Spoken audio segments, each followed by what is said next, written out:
December 43, and I was discharged in June of 46. But I had good duty all the time I was in there, and of course I got married while I was stationed at Fort Eustis. I come home on leave. And how did you meet Miss Josie? Well, I had known her, and we dated a few times here. Well, when I came back here, I had a regular job as a brakeman on the railroad, and less than a year, I was cut off. The diesels started coming in. Mm-hmm. Well, about a year, and really in 47, 48. Did they slash the workforce? Yeah, from 28 crews down to 7 crews. They're pulling that many more cars, tonnage in cars, yeah. And I did a little everything. I got a job in the signal department, and I worked in the signal department between Tams, Illinois and Murfreesboro, Illinois, laying centralized traffic control. We'd laying cable, but back then we didn't have any dirt. We did it with picks and shovels. And centralized traffic control, that's so that they could control the trains from a... throw the switches electrically, okay. From a remote location, you know. Uh-huh. And that was, I reckon, the first traffic control we had, block signals. Mm-hmm. I started putting them in, of course. Huh. Eventually we had them all up and down the road, but I stayed on camp cars at Towns, Illinois. Did that for about 6 months. I come back and worked a while and got cut off again. I went to work at aluminum foils, and I knew Tommy Smith, and he was a personnel manager, and he was in the Navy at the same time I was, and he was at NOB Naval Operating Base in Norfolk, and I'd go over there on a commissary truck, and I'd meet him. We were in a high school band here together, Jackson.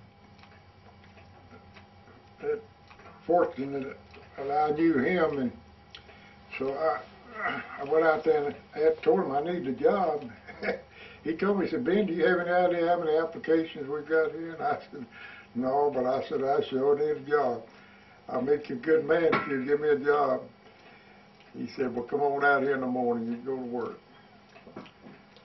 And the only place I worked was on No. 1 breakdown mill. And I worked there for about, I don't know, 3 or 4 months. And they called me back to railroading. I had a job to come over at Tupelo on the switch engine. And it was a 6-month assignment. And the superintendent, Mr. Forline, told me if I'd come back and go take that job down there, that he didn't think I'd ever be cut off again. But unfortunately, I was cut off again. I worked at Colonial Bakery. I was working at Colonial Bakery when they became organized labor, and they got the union in. So each time you were cut off from the railroad, you would come back to Jackson to work, right? Well, I always worked out of Jackson. Okay. At different places, but I always come back to Jackson, yeah. Okay. But I worked a lot of jobs, and then all the time, during the 40s and early 50s, I worked anything they'd call me for. I worked as agent, operator.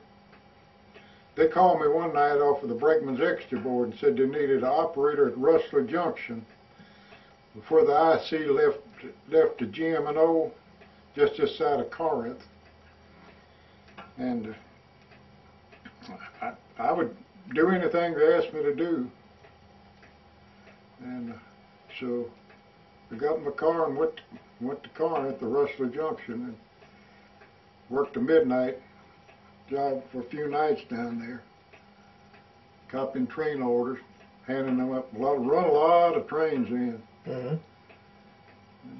IC ran a lot of passenger trains. Yeah, when I went to work, we had a big roundhouse and a turntable. Like the engine could run out on this turntable, and the roundhouse had tracks going in like that, so they could work on the engines. And they'd run the engine on the turntable, and then they'd turn it around. Had a motor that would turn it around and lock it in on that track and go into a stall, you know, roundhouse. And that's where the caller was located that called the crews and all. By the name of Gene Randolph. I never will forget, he was, when I first went to work, it was hot in there, had his shirt off, had his undershirt on. He said, "Come on, kid," said, "I'll fix you up. We got a bucket, a hook, and a paddle. I've still got the lock and the chain where you lock it on the back of a steam engine. It had a bucket and it had a hook and a paddle. That's to punch up the waste and dope in a journal box where the wheel rolled.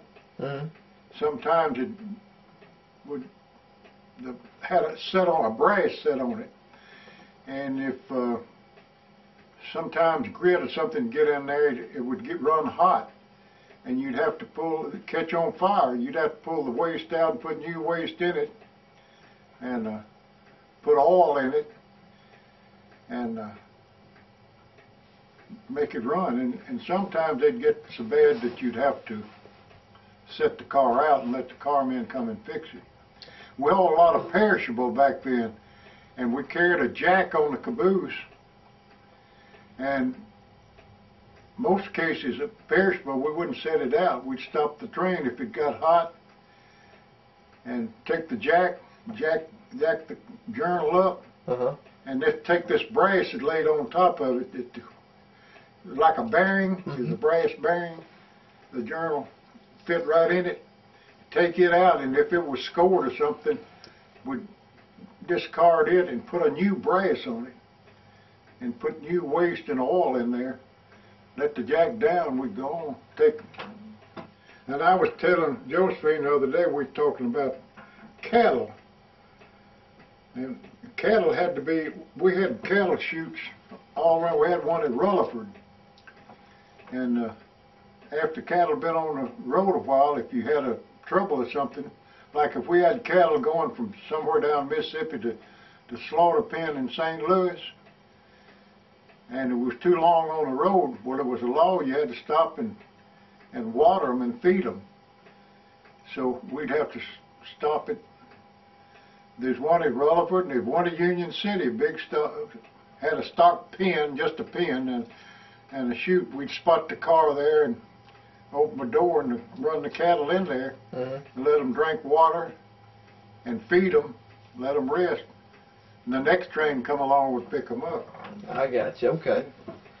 And when I was talking about it, when I was at Tupelo, all the meat packing, Mid-South meat packing, they got all their cattle by rail come in there, and we would spot them with a switch engine and wait for them to unload them. And they would unload them right there and just drive them up to the slaughter pen where they killed them and processed them.